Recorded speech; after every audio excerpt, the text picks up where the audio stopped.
Peace and all good sisters and brothers, and welcome back here at Biyahe ni Bro. At ngayon po ay kasama ko si Father Toots ng Conference of Major Religious Superiors in the Philippines. Yes okay po. At ngayon naman po ay tatanungin natin si Father Toots. Unang tanong, gaano kahalaga itong rights of nature? Yan. Okay. So, salamat, Father Mike. Alam niyo po, mga kapatid, ang nasanay tayo sa human rights, animal rights, may plant rights pa. Mga karapatan. Ang maganda kasi sa rights ay atin yon at dapat i-assert natin.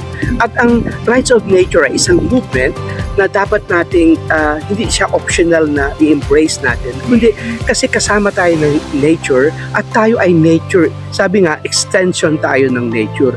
Kaya alam nyo sa sitwasyon ngayon ng mundo, sabi nga, walang planet B. This is our common home. This is our only common home.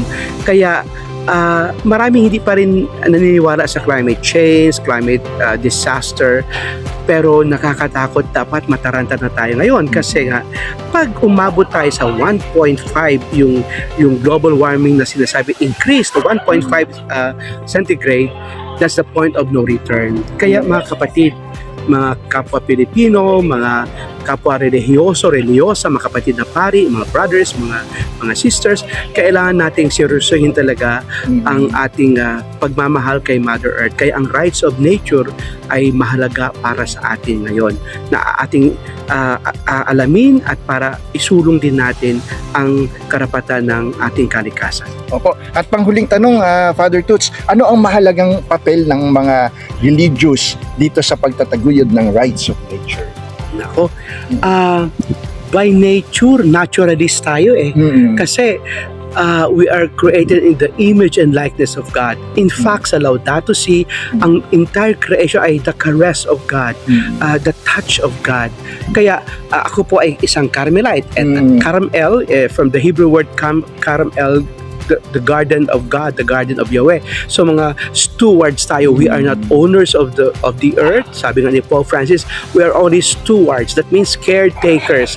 So we don't destroy. Sabi nga, kung wala tayong capacity to repair, to restore, the most that we can do is we don't destroy. Kaya mahalaga ang papel ng mga kaparian, mga madres, seminarista, mga brothers, at kasama ng mga lay leaders natin sa ating mga parokya, mga PECs at mga dioceses.